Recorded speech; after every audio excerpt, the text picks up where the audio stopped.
I now give the floor to the representative of the Syrian Arab Republic.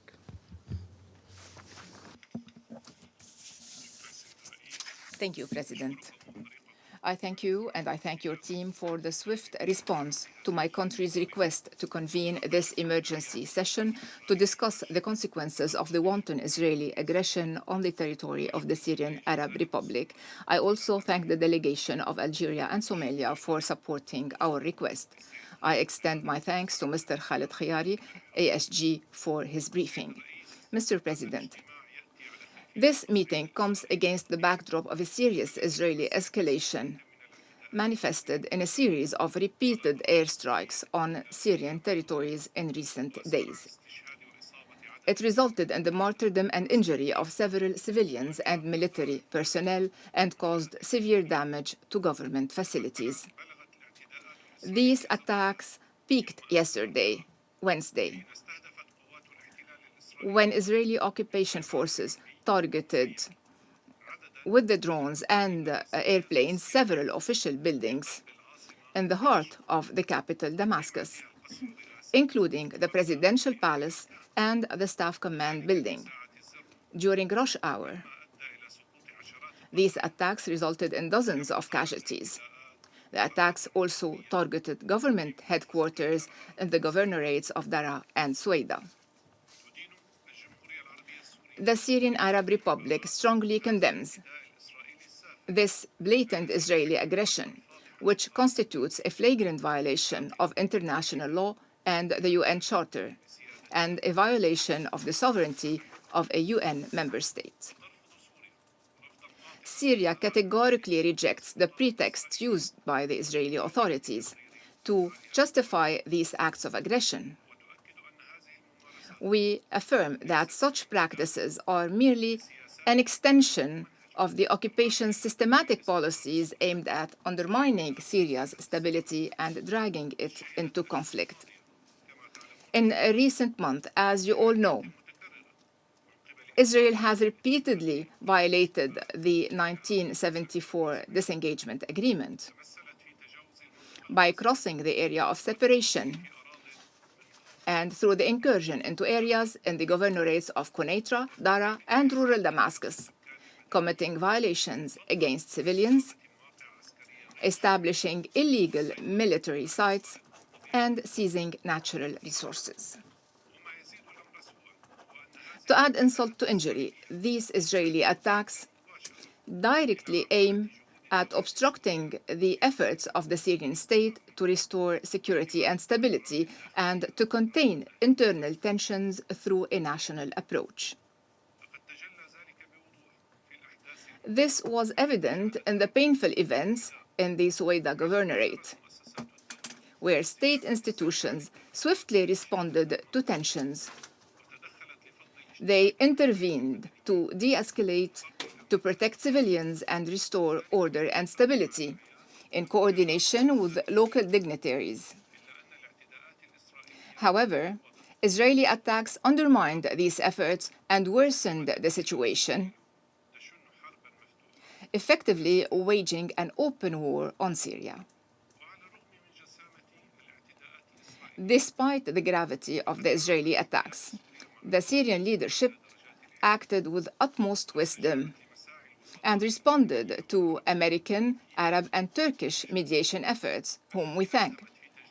These efforts helped prevent the region from sliding into an open confrontation.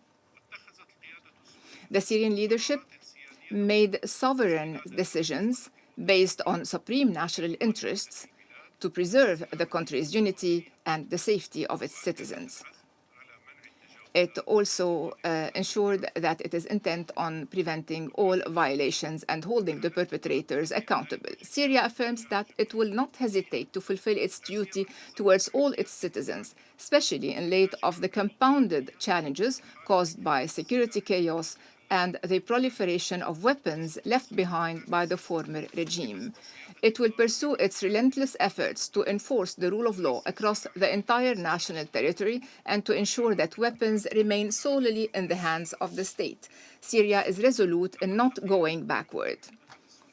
The efforts of the Syrian government received support from Syria's regional and international partners who share our concerns regarding combating terrorism, drying up its funding sources, securing borders, and confronting the scourge of arms and drug smuggling that has plagued the Syrian people and the region alike.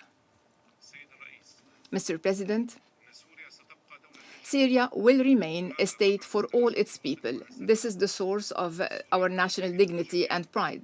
Syrians are united without discrimination. They are determined to resist any attempt at division or incitement among the factions of the Syrian people. They will not allow any external party to drag them into a war aimed at fragmenting Syria and scattering its efforts. They reject any pretext used by the occupying authorities to wage acts of aggression and violations of international law against their country. My country's delegation affirms that condemning and confronting the Israeli violations is a collective responsibility that lies at the heart of the Council's mandate in accordance with the UN Charter and international law. And I would like to draw the Council's attention to a comment I heard, which is that the Israeli bombardments delayed a visit from the OPCW to Syria. And this is something that harms positive and constructive cooperation between Syria and the organization. Mr. President, while Syria calls on the Security Council and the Secretariat to condemn the Israeli attacks, it also urges the international community to confront this serious threat to international peace and security and to the unity and territorial integrity of the Syrian Arab Republic and to international law and the UN Charter, including relevant resolutions, and namely resolutions 242, 338, and 497. Syria stresses the need for immediate efforts to stop these Israeli attacks and prevent their recurrence, and to compel Israel to withdraw from the areas it has penetrated and end its occupation of the Syrian Golan. Syria has repeatedly reaffirmed that it is aiming at achieving security and stability on its territory and throughout the region, and that it poses no threat to any country in or outside the region. At the same time, Syria has called on all member states to refrain from any actions that would undermine Syria's sovereignty, independence, unity, or territorial integrity, or interfere in its internal affairs and destabilize its security and stability.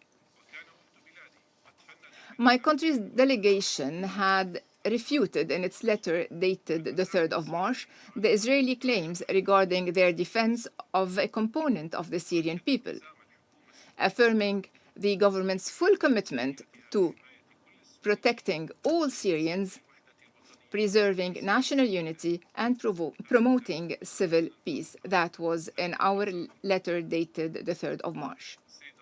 Mr. President, in conclusion, only the Syrians are concerned with and capable of addressing their internal challenges and strengthening civil peace through a Syrian-Syrian dialogue, away from destructive foreign interventions aimed at fueling discord and dividing the Syrians.